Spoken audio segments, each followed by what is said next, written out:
Tunay nga bang alagad ng Diyos si Father Malyari o isang nagbalat kayong demonyo? Sa likod ng kanyang banal na anyo, isang madilim na lihim ang nagkukubli. Alamin natin ang nakakikilabot na kwento niya.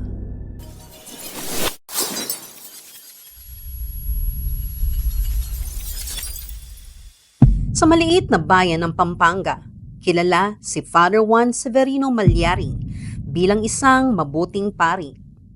Siya'y hinahangaan ng lahat dahil sa kanyang dedikasyon at pagiging gabay ng kanyang mga parokyano. Ngunit sa likod ng kanyang malanghel na anyo, mayroong isang madilim na katotohanan na unti-unting lumalabas. Noong unang bahagi ng ika-19 na siglo, si Father Malyari ay talagang isang lirang alagad ng Diyos.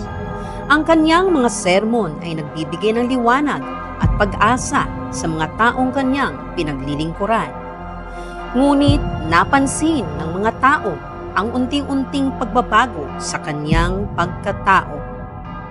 Ang kanyang mga mata na dati puno ng habag at awa, ngayon ay tila malamig at puno ng puot. Isang gabi, si Maria, isang debotong tagasunod, ay nagtungo sa simbahan upang mangumpisal. Subalit, iyon na pala ang kanyang huling gabi. Nang sumunod na araw, natagpuan siyang wala ng buhay, puno ng sugat na tila gawa ng isang mabagsik na hayop. Ang buong bayan ay nagimbal. Kung gusto mong malaman pa ang ganitong uri ng kwento, mag-subscribe na sa Chai's Amazing Stories. Tuloy natin ang kwento. Sunod-sunod na mga krimen ang naganap sa bayan. Ang mga biktima, pawang mga kababaihan. Sila ay natagpuan na may kakaibang marka sa kanilang katawan. Subalit walang makapagsabi kung sino ang may kagagawa nito. Sa bawat paglapas ng buwan, isang bagong biktima ang natutuklasan na nagdulot ng takot sa buong bayan. Habang lumalala ang mga pangyayari, nagsimulang magtanong-tanong ang mga tao. Nakita nila ang kakaibang lamig sa mga mata ni Father Malyari at ang kanyang mga galaw ay naging misteryoso. Isang gabi, si Pedro, isang sakristan, ay napansin si Father Malyari na lumabas ng kumbento. Hawak niya ang isang patalim na may bahid ng dugo. Sinundan ni Pedro si Father Malyari hanggang sa isang liblib na bahagi ng bayan.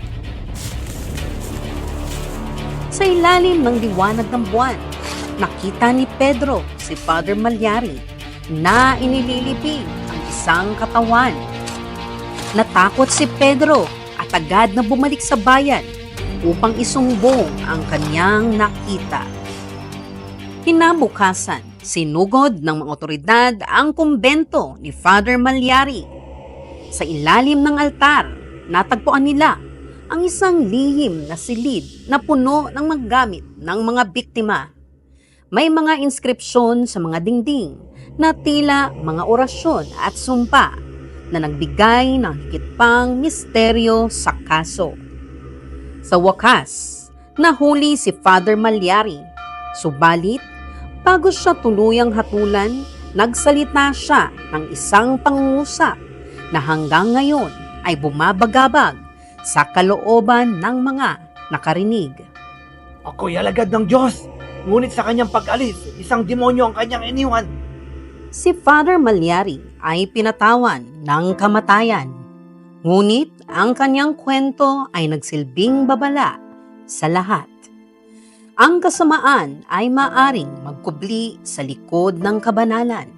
Datapwat, kahit ang mga pinakamalapit sa Diyos ay maaring madarang ng tukso at kapangyarihan ng kadiliman.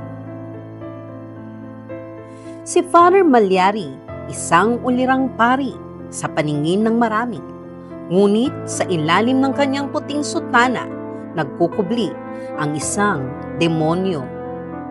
Kaya't mga kaibigan, maging mapanuri tayo sa ating paligid, sapagkat ang tunay na kalaban ay hindi laging nakikita sa panlabas na anyo. Hanggang sa muli, ito ang Shy's Amazing Stories. Nagpapasalamat sa inyong pakikinig. Huwag kalimutang mag-subscribe para sa higit pang nakakikilabot na kwento.